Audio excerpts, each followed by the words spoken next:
उपरमुंडरे लगाण वर्षा जो फुलुछि महानदी महानदी फुलुथिबारु तलिया अंचल लोकंक मनरे एबे छनका पशिछि।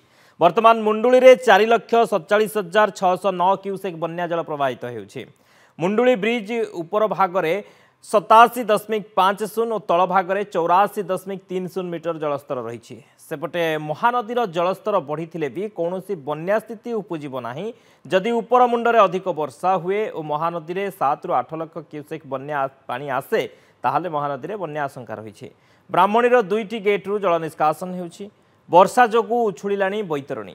उपरमुंड और तलमुंडरे लगाण वर्षा जोगु पुणी आरडी अंचल में बैतरणी नदीर जलस्तर वृद्धि पाइबार लगी।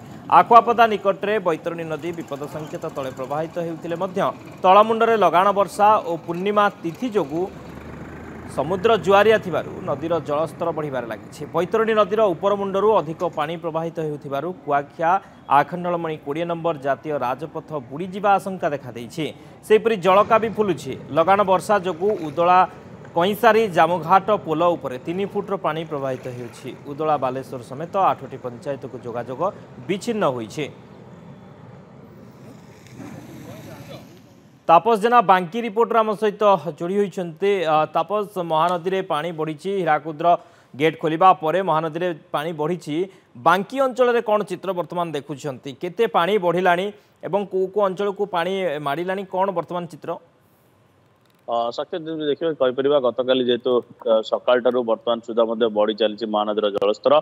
बर्तमान महानदी में 4,47,609 घनफुट बन्या जल प्रवाहित होता बेले उपर मुंडे जेहेतु 27.30 और तल मुंडे रही 84.10 जहाँ रही जलस्तर। बर्तमान महानदी जलस्तर जेहेतु वृद्धि पाँच तलिया अंचल लोक मैंने धीरे धीरे मन छनका बसुची काले बन्या आसब कि मुझे चित्र देखी ताजा चित्र बर्तमान सकाल देखिपे।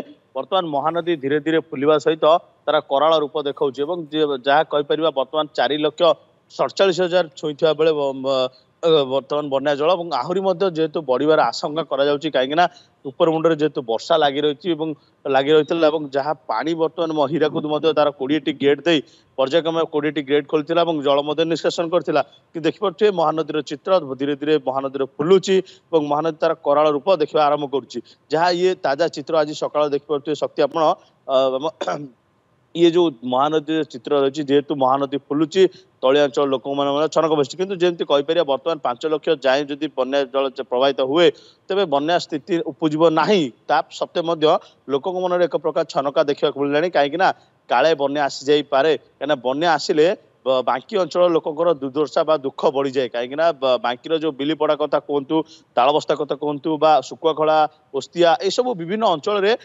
बन्या सहित घर द्वार बुड़ी जाए और जीवन जीविका पानी रे मिसी जाए जहाँ पूर्व आम नजर रही से बन्या आसिले मन छनका बसाए तेज जेहेतु बन्या आसी ना तेज समस्त से समस्ते प्रशासनिक स्तर में सजग रही जेहेतु बन्या को किभली भाव में मुकाबला करी महानदी आसे किंतु जेहेतु बन्या सेमती कौन परिस्थिति उपजी ना किंतु महानदी धीरे धीरे फुलबार लगी। शक्ति महानदी फुलुछि एवं धीरे धीरे पानी बढ़ुछि महानदी रे। बहुत बहुत धन्यवाद तापस सूचना बांकी रिपोर्टर तापस जेना थिले।